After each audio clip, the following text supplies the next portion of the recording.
Ah, j'en suis tout émoustillé, effectivement, le Money Time, hein, c'est quelque chose, quoi. Ça va être dur, hein, après cette évocation rugbystico-politique de laisser la parole à Jeff, mais bon. C'est la chronique sérieuse de la soirée. Voilà, c'est ça. Ça va pas être facile. Vous pouvez applaudir maintenant. Voilà. Vous pouvez rire maintenant. Voilà. Moi aussi j'étais de bonne humeur ce jour-là et je partis faire quelques courses au magasin du coin, histoire de claquer mon fric rudement gagné à la sueur de mon front populaire. Bonjour monsieur, dis-je à l'épicier qui avait mauvaise mine. Ça roule ma poule? Nous sommes très proches. Pas trop, ma femme aime les dauphins, que voulez-vous? C'est son truc à elle, elle les adore. Je m'arrête là, je vois que vous comprenez rien à mon propos, je vais donc l'éclaircir. Concentrez-vous, c'est chaud bouillant. Prenez une boîte de thon, avec écrit dessus « Sans danger pour les dauphins ». Comprenez par là que ce n'est pas la boîte qui est sans danger, ni le thon. Le thon ne s'attaque pas aux dauphins. Les dauphins ne mangent pas de boîte de thon, ou alors très rarement et probablement sans le vouloir. Considérez que la mention, ouvrez les guillemets, « Sans danger pour les dauphins », fermez les guillemets, écrit sur la boîte, signifie « Thon pêché avec une méthode sans danger pour les dauphins ».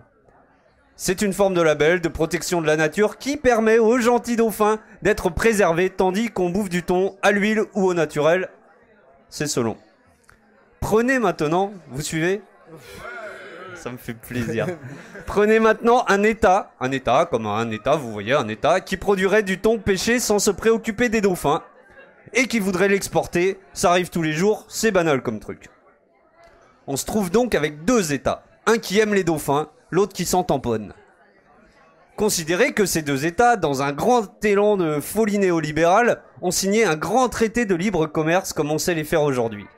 Imaginez que dans ce traité, on aurait créé un grand tribunal chargé de satisfaire les futurs profits espérés des entreprises de tout État signataire.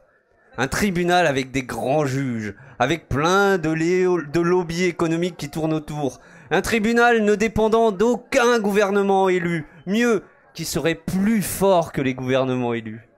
Ce tribunal, constitué de gens formés par l'OMC et l'OCDE, si vous savez pas ce que c'est, vous allez sur internet, on vous l'expliquera, condamnerait fermement les protecteurs des dauphins au prétexte qu'ils empêchent le libre commerce entre pays signataires du traité, vu que le traité existe justement pour favoriser le libre-échange qui adoucit les mœurs et rapproche les peuples. Personnellement, j'aime pas trop les dauphins avec leur grand rire niais là, qui claque des dents, et Flipper le dauphin m'a toujours hérissé le poil. Ils ont l'air tellement gentils que c'en est suspect. De là à vouloir les massacrer à coups de boîte de thon, c'est un pas que je n'oserais franchir, d'autant plus que je n'aime pas l'eau. L'eau, tiens, parlons-en! Prenez une commune comme Toulouse qui aurait une régie publique de l'eau gérée par une municipalité élue. Ne rigolez pas, c'est une promesse électorale en vogue. Considérez que Toulouse fait partie d'un futur État signataire de ce grand traité transatlantique, État qui s'appelle la France, qui serait dirigé par un socialiste, qui pourrait par exemple, par hasard, comme ça, un jour de malentendu, signer ce traité. Prenez maintenant une grande entreprise multinationale d'un autre État signataire qui voudrait vendre l'eau moins chère, gérée par sa succursale indienne, justement à Toulouse là, tiens, comme par hasard. La grande multinationale irait au grand tribunal élu par personne, ferait valoir son droit appelé très modestement investisseur contre État, et paf, Toulouse condamné. Condamné soit à supprimer sa régie publique, soit à payer une grosse amende en guise de dédommagement.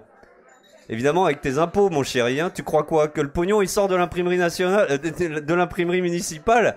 Eh ben non, il sort de la sueur de ton front populaire, même toi le RSA. C'est dire. Je dis ça, je dis rien. Je dis juste qu'avant d'aller voter pour des enjeux soi-disant uniquement locaux, on ferait bien de regarder de quel bord international votent les futurs élus locaux. Ce qu'ils en pensent et surtout ce qu'ils en disent. Et ben justement, ils en disent rien. Je continue. Prenez maintenant les OGM, la santé, l'éducation, l'agroalimentaire, la police et, soyons fous, l'armée, ou même le tabac parfumé aux bonbons. Si ça existe, j'invente rien. Considérez ces activités comme des activités marchandes du même tonneau que la vente de pain frais ou de meubles en kit, et vous avez le traité transatlantique, négocié actuellement en toute discrétion, sous prétexte de commodité, tu t'en doutes, l'ancien ministre du commerce américain Ronald Kirk ayant fait valoir l'intérêt pratique de préserver un certain degré de discrétion et de confidentialité. Je le cite tellement ça fait plaisir à entendre un tel niveau de franchise. Bon voilà, je vais donc aller faire un procès à l'Europe entière parce que je suis convaincu que ce que je fais tous les matins après mon café clope est beaucoup moins cher et de meilleure qualité que la merde qu'elle essaye de nous faire passer. J'ai le droit parce que je suis membre d'un État signataire. Vivement le procès, je vous tiens au jus. Alors sinon, il y a une autre solution, ça s'appelle dénoncer ce traité partout où c'est possible, à chaque fois que c'est possible. Moi, je suis prêt à y mettre toute ma mauvaise foi et même à défendre les dauphins. Bravo, c'était Jeff. Et voilà, il s'est mouillé, Jeff. Hein, il dénonce ce traité.